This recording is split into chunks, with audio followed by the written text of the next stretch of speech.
Customer relationships describe the connection between a company and the people who buy and use its products. What we're going to do in this video is break down what this type of interaction looks like and how you can build it. We'll explore 6 types of customer relationship. Understanding this stuff is going to make it easier for you to both get new customers and keep existing customers happy. Let's start with an example, banks. When you go to the bank and ask for some help from staff, this is an example of a personal relationship. It's high touch and there's human interaction between employees and customers. We also tend to have long-term relationships with banks. They even say that you're more likely to get a divorce than to change your bank account. One reason for this is that moving banks can negatively impact your credit score. So the relationship has switching costs. There's a barrier that stops you from doing it. This makes it really hard for new companies to come in and steal customers. Unless you're Monzo. Monzo is a digital bank from the UK. They started back in 2015 and they now have nearly 10 million customers. Something they did really well was build outstanding customer relationships. One of their customers said, "For the first time, it feels like a bank is on my side."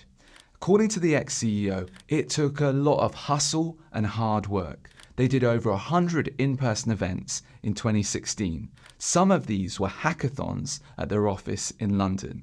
They invited people to join in and help them build a bank. This was an example of co-creation, where you involve customers in the development of products. Another type of relationship they built was community. They did this through their in-person events, but they also did it through their online forum.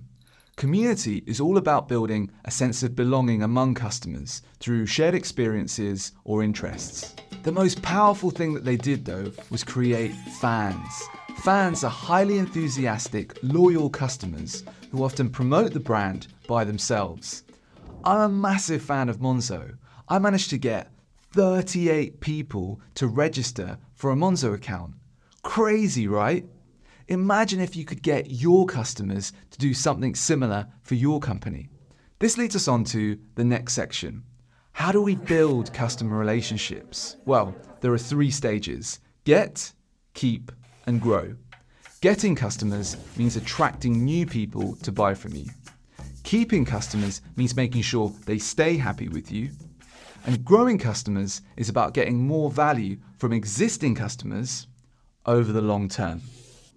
What Monzo did to get customers in the very early stages was genius. You couldn't just open a bank account with Monzo. No.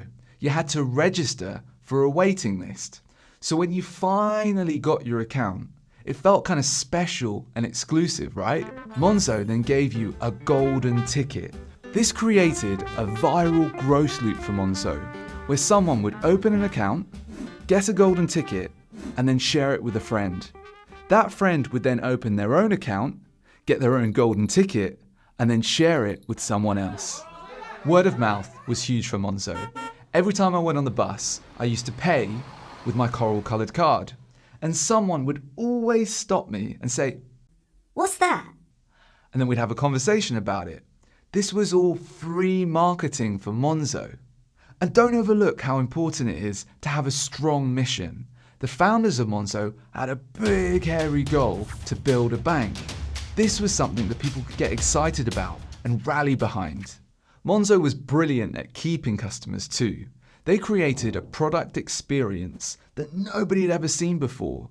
You got real-time spending notifications, which was a new feature back then. And they even made it easy to split the bill in restaurants, because before that, it was a real palaver. Monzo's team, including the CEO, shared regular updates about the company's progress, problems, and plans. They did this through their email newsletter and social media. This transparency built trust and loyalty. I used to get excited when I saw their email pop into my email inbox. How many other companies can say that about their customers when they get an email update? Not many, right? Monzo grew customers by upselling them to Monzo Plus and Monzo Premium. These were upgraded accounts with extras like travel insurance and higher savings rates, which improved customers' banking experience. Monzo's referral program grew customers through rewarding users for inviting friends. Both got £10 when someone joined through a referral.